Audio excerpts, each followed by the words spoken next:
Hey guys, welcome to the August 2022 Murrieta Housing Market Report. Some crazy stuff happened last month. If you're thinking about buying or selling a home in the near future, you definitely want to watch this whole video so that you can know what's going on. We've had things happen that have not happened in years. So stay tuned, check it out. Some really good info coming your way right now.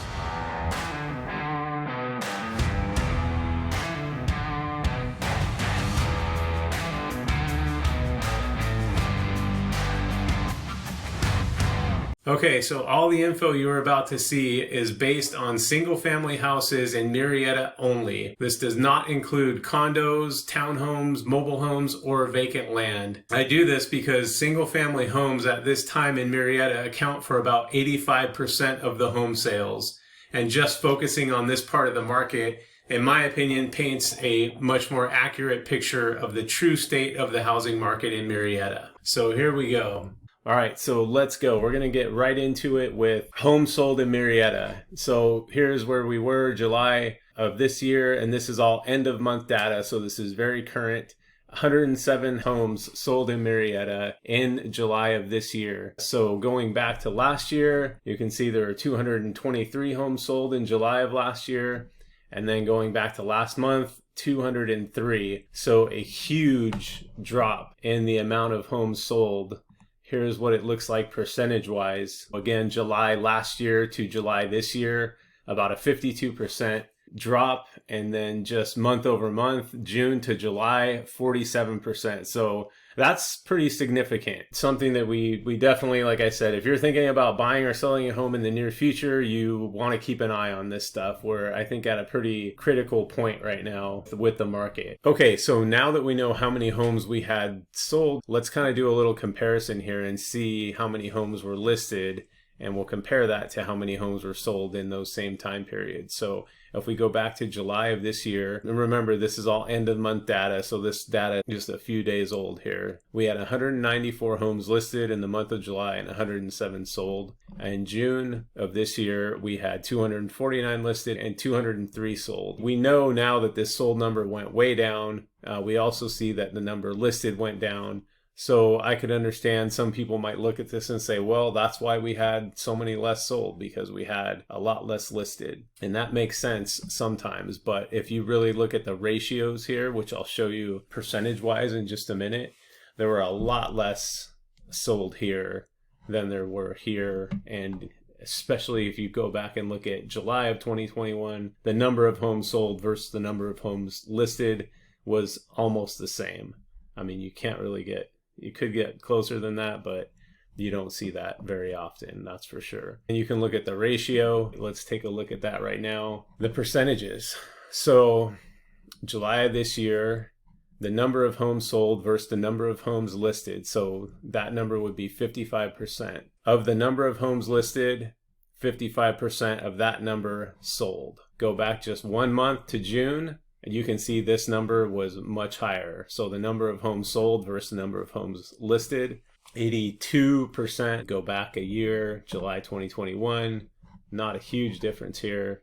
Certainly over here, right? This is very eye-catching. And again, this is the first month that we're seeing like a significant change. So does that mean like it's 2007, 8 all over again? Well, you don't know yet, but there's certainly some stuff happening that we need to keep our eyes on. This number is much lower, and that's when we start to see our inventory go up. That was a problem that we had for the last 2 years. There's nothing to buy. You know, there's like one house for sale and there's like 100 people that want it, right? So that's changing, and it's most likely going to keep changing. But again, does that mean that this is the turning point? You know, we don't know that. You can go on the internet and do a search, and you'll find, for every person that says the market's crashing, you'll find somebody that says it's not, and they'll all have their own reasons, right?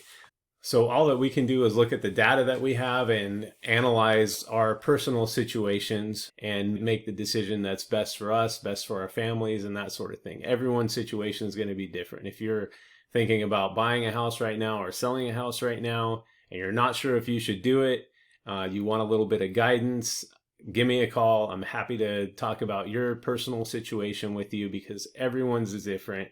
Maybe it's not the best time for you to buy right now. Maybe it's not the best time for you to sell right now. And if you need some help sorting that out, give me a call. I'd love to help you out with that.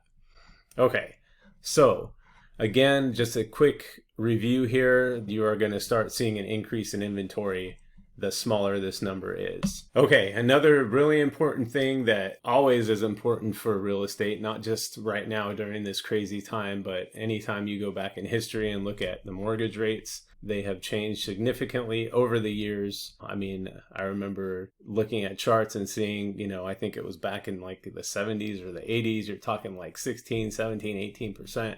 Obviously, we're not having that problem right now, but let's take a look at this here. So this was the result of the last Fed meeting, 3/4 of a point. That's a pretty big jump. Now, I had somebody tell me the other day, well, the Fed raised the rate by 3/4 of a point. That means interest rates are going up.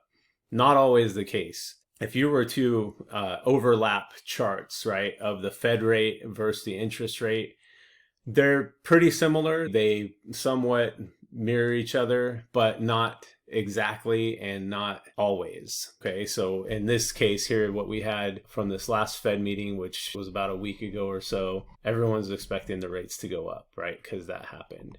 What happened? In reality, they went down. Not just a little bit. That's pretty significant for a month. So you can do the math, go on a mortgage calculator to see what the difference in the payment of, a house would be there over a certain loan amount versus there.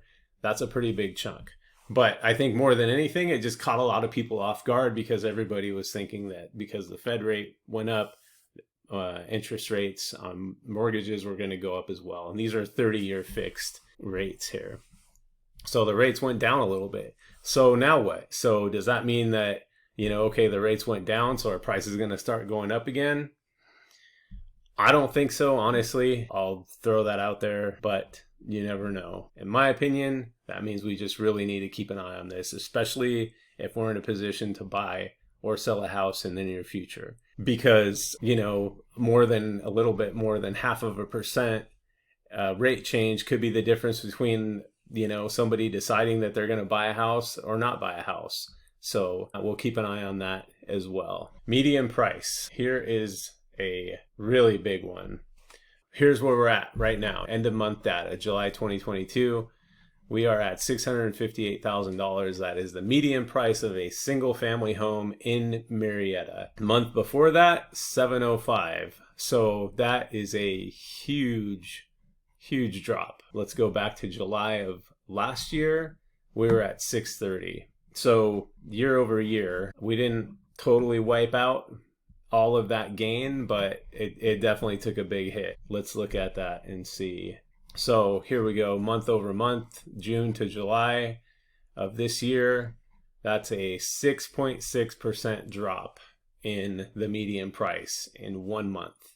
That's a big number. The drop like that big has not happened for almost 10 years. And we'll take a quick look at that in a second.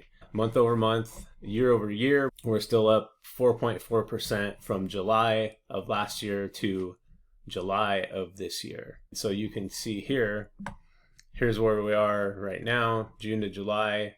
That 6.6% drop is started right here and finished right there. So nowhere between 2013 and 2022 have we had a drop bigger than 6.6%. And interestingly enough, at that time, after that drop, prices went up, right? Does that mean that's what's going to happen over here? I don't think so. If we were to go back to 2007, it would probably just about be following this line here. 2007 was a rough year in real estate. We certainly saw some pretty big numbers month over month in 2007. The other thing to kind of think about here is we were basically coming out of the bottom of the market from the last crash. And if you were around in the market 2007, 2008, you remember how ugly that was. You can kind of see the tail end of it here. But again, it probably started like up here somewhere and did that. So for this little thing to happen right here, it went up, went down, and then, we kind of climbed out. of the basement here of the last housing market crash. If you were around in 89, 90, that's the last time that the market dropped pretty significantly, and hung out down there. And it always kind of does, little things before it breaks out and starts going back up. Okay, so again, remember the big takeaway from this is that we have not had a month-over-month drop this bad for about 10 years. So we're definitely going to be keeping our eye on this chart as well as the others. I hope you're finding this information helpful. If you are, please do me a huge favor and hit the like button and subscribe to my channel so that you can get alerted every month when I put out these market reports, as well as all the other videos that I put out with tons of information on Murrieta. Here we go, average days on market. So remember, this is, again, we're only looking at Murrieta. This is just for you guys that are looking at the Murrieta market, and this is average days on market. So this is from the time the house is listed for sale to the time the owner accepts an offer, escrow is opened, and you begin that process. For last month, that's July 2022, 18 days. June of 2022, the month before, we were at 14. And then last year, July 2021, we're at 12. So that's trending up year over year and month over month. How significant is that? Not very. It looks like, if you did the percentages on that, you could certainly make that look like a big deal. But in all honesty, it's not. This is still a very low number. So here is where we are now. This is the 18-day average days on market. Let's go back to beginning of 2020. Before the COVID pandemic, this is where we were. And you guys already know what happened. Everything went crazy. This number dropped way down. But if you go back and kind of look at, I would say this is probably more indicative of a normal market. This is kind of the tail end of the crash here, where average days on market was crazy. It was like 100. And then this is kind of the bottom of the market here. Things are kind of going up and down. We haven't really found any normalcy yet. Then we get to about here, and prices from this point going forward are basically climbing. Here, they're still kind of up and down. Nobody knows what's going on. We just had the Great Recession and one of the worst housing crashes in the history of the country. So there's still a lot of uncertainty happening during this time here, and that's reflected if you go back and look at the price chart. It's kind of flat through here, but then once we get here, it kind of starts going up, at a bit of somewhat of a steady pace until we got to 2020. As far as the average days on market go, again, we're all the way down here at 18. COVID happened here, then that big drop happened, but a more of a normal market we're looking at in this range here. Is this anything to panic about? The 18 days? No, absolutely not. That's not crazy. Okay. Crazy is actually where we are down here, and crazy was where we were up here during all this uncertainty after the Great Recession. So in a more normal world, we want to be somewhere in this range. I think we're probably going to start working our way back to that. Okay, list price compared to sales price. We'll go back to July 2021. So if you listed your house back then, you would have got roughly 4.7% more than the price that you listed it for. If we go back to June of this year, that number dropped to 100.9%. And then now, July of this year, 98.8%. So you can see, again, this number is trending down. So for people buying a house, this is a little bit of good news, right? If you're selling your house, it could be good news or it could not be good news. It depends on what your plan is after you sell, right? And again, if you're not sure if this is the right time, oh my gosh, prices are dropping, I'm not going to sell my house now. Well, that may not be the right move. If you're going to go buy another house, just depending on where it is. If it's local, obviously, it's not just the price of your house that's going down, it's the price of all the other houses that are going down. So if you are planning on selling, it still could very well be the right time. So again, just remember, everybody's situation is different. Some people are selling their house out here and moving out to Texas, Florida, Tennessee, Carolina, some people want to downsize, but they're not leaving the city. So it really just depends on what your situation is as far as selling. As far as buying goes, you know, if you're a buyer that's waiting to buy, I mean, this is a little bit encouraging. Let's go back a little bit because we haven't been at this number for a little while. Let's look at when the last time we were at that 98.8% list price to sales price. June 2020. We all know what happened in March, right? The whole world goes on lockdown. Everything was actually kind of quiet for a little while as far as real estate goes for a couple months because there was that whole process of determining essential workers. That was all still kind of getting sorted out. But once that got figured out and realtors were able to go back to work, then we started having the list to sales price change drastically. Okay, so if we take that list to sales price one step further and look at it in a little more detail, here's what that would look like using a $700,000 house list price. If you were to have listed a $700,000 house a year ago, back in July 2021, on average, you would have got about $732,900 for that house. Fast forward to June of this year, same $700,000 list price, you would have got about $706,300. And then July of this year, same $700,000 list price, on average, you would have got about $691,600 for that house. So pretty significant drop here, certainly year over year. But again, remember, if you're thinking about selling and this is discouraging to you, there's a lot of things to consider. Where are you moving? Are you moving out of state? Are you moving locally? Are you moving somewhere where they have had the same drop in price that we've had out here? You know, sometimes I'll have people tell me, well, prices are going down.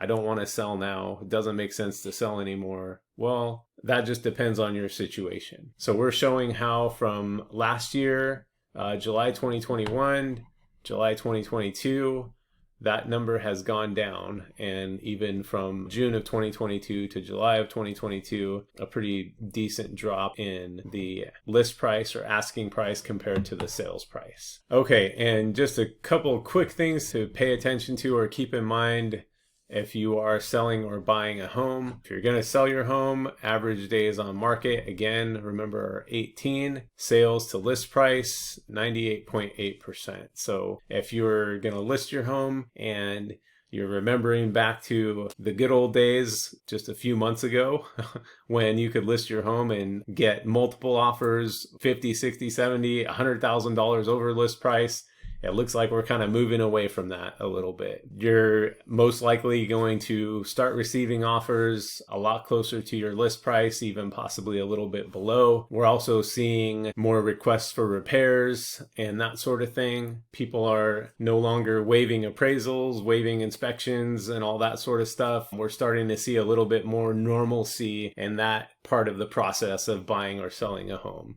So a lot of big changes in the housing market here in Murrieta over the last month. Again, as you saw, stats that we haven't seen for years, almost 10 years on one of them, and a pretty big drop in the median price, but also a drop in the interest rate recently. So again, if you're thinking about buying or selling a home in the near future, really pay attention to what's going on. If you have any questions at all, don't hesitate to reach out to me. I'd love to help you out. Every person's reason for buying or selling a home is totally different.